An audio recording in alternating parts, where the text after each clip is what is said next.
এই ভিডিওটি মনোযোগ সহকারে শুনুন, তারপর আপনাদের মতামত কমেন্টে জানাবেন।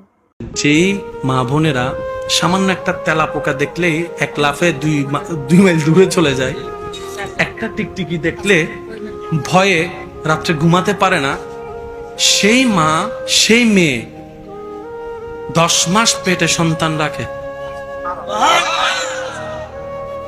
একটু যদি আমি বুঝাতে পারতাম কথাটা, ভয়ের লেভেল যাদের এতটুক, সে জানে তেলাপোকা তাকে খেতে পারবে না, তারপরে সে তেলাপোকা দেখতে ভয় পায়, ঘিন লাগে।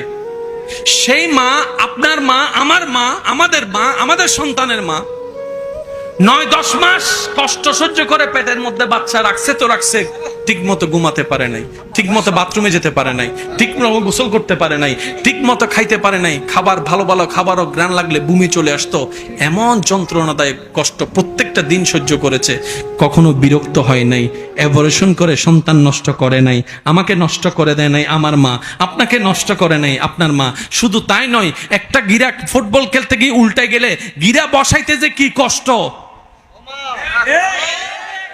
যাদের হয়েছে তারা একটু আওয়াজ দেন না। গিরা যদি সামান্য একটু উল্টায় যায়, একটু লড়ে যায়, এই গিরা বসাইতে গেলে যে 14 গোষ্ঠী একদম এক জায়গায় চিল্লাই করে ফেলি আপনি আমি, আওয়াজে আওয়াজে গলা ফেটে যায় এই গিরা বসাইতে গিয়ে। অথচ ডাক্তার বলে 206টা শরীরের হাড্ডির ভিতরে অনেকগুলা হাড্ডি একসাথে ভেঙে গেলে যে পরিমাণ ব্যথা, সন্তানকে দুনিয়ার আলো দেখাতে প্রত্যেকটা মা সেই ব্যথা সহ্য করে। আপনার মতামত, আপনার লাইক, আপনার শেয়ার আমাদের কাছে খুবই গুরুত্বপূর্ণ। তাই সঙ্গে থাকুন, সাথে থাকুন, পাশে থাকুন।